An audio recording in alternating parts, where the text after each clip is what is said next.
Hello, welcome to ANS Solver. This is the second question of the paper. So as you can see, this is a modulus question. So now, to start a modulus equation, whenever it's an inequality, always you square both sides. So this is 3x minus 5 the whole square, which is less than x plus 3 the whole square.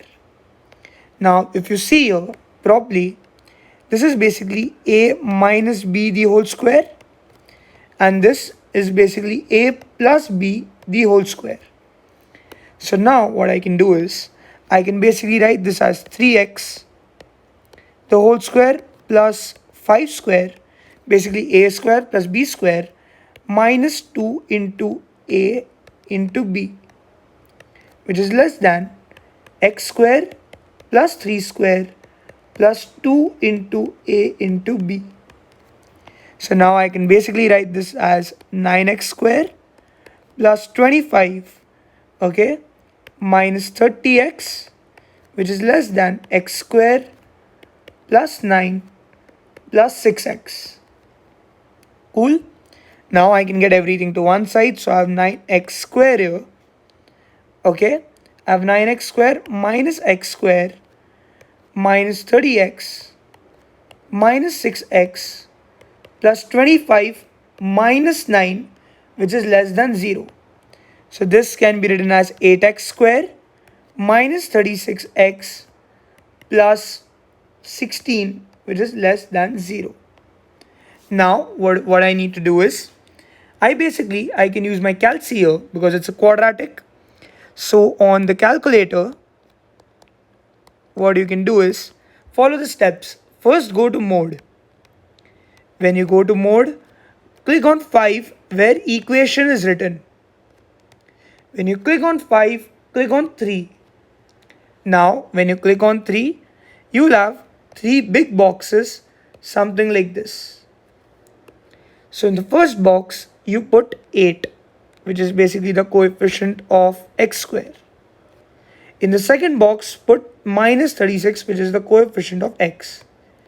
And in the last box, put 16, which is the constant.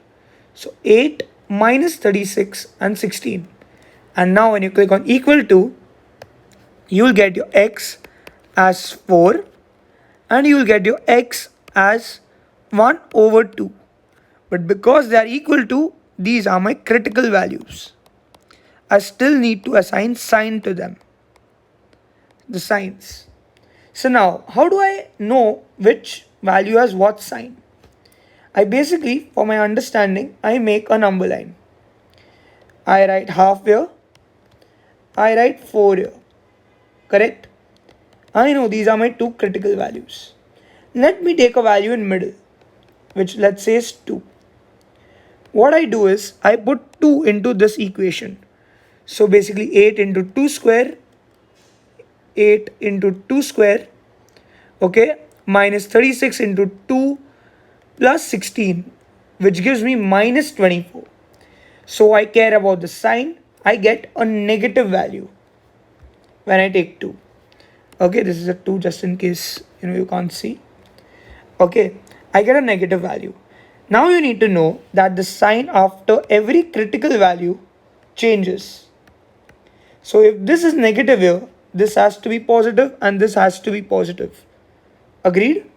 Now, what do I need?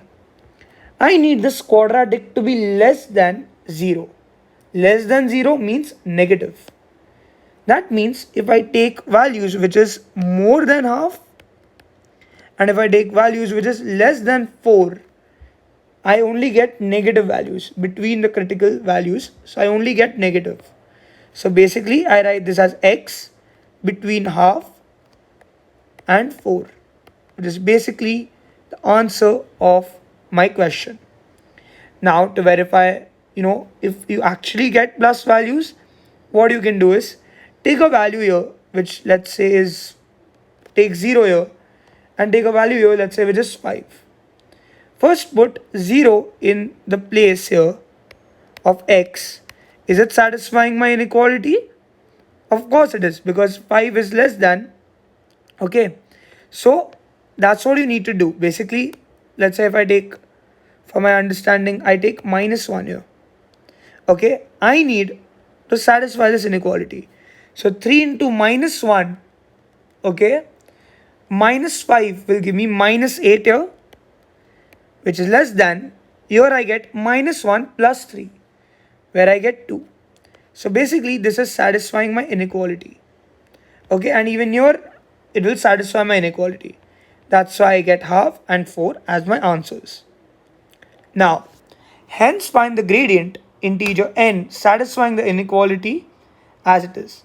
So what we need to do is, here if you see what they have done is, I can write this as 3 raised to 0.1 n into 3 raised to 1, correct, using simple indices, minus 5 mod, which is less than 3 raised to 0.1 n plus 3. So I can basically write this as 3 into 3 raised to 0.1 n minus 5 mod, which is less than 3 raised to 0.1 n plus 3. So now if you see properly, here instead of an x here, they put, they simply put a 3 raised to 0.n, 0.1 n. So I can say that 3 raised to 0.1 n, okay, is more than half, and 3 raised to 0.1 n, okay, is more than 4. So what I can do is I can write this basically as log of 3 raised to 0.1 n, it is more than half, and log of 3 raised to 0.1 n, actually this will be log half because you log both sides. Okay, so log of 3 raised to 0.1 is 1 n is basically log 4. So now I can use a log simple property which states that log of a raised to b can be written as b log a. So I can simply write this as 0.1 n log 3, okay, which is more than log half, which can be written as n should be more than log of half over 0.1 log 3. So solve this on your calci. Log of 0.5 over 0.1 into log 3. So when I solve this, I get n should be more than basically negative 6.31. And now when I solve this, the same way I get 0.1 n log 3 is more than log 4. So I basically get n which is more than, I basically get log 4 over 0.1 into log 3, for which I get the answer as 12.61. So my n basically lies in between minus 6.31 and 12.61. That means the greatest integer satisfying n can be 12. Obviously it can't be 13 or it can't be 11 because 11 is not the greatest integer. So your answer needs to be 12.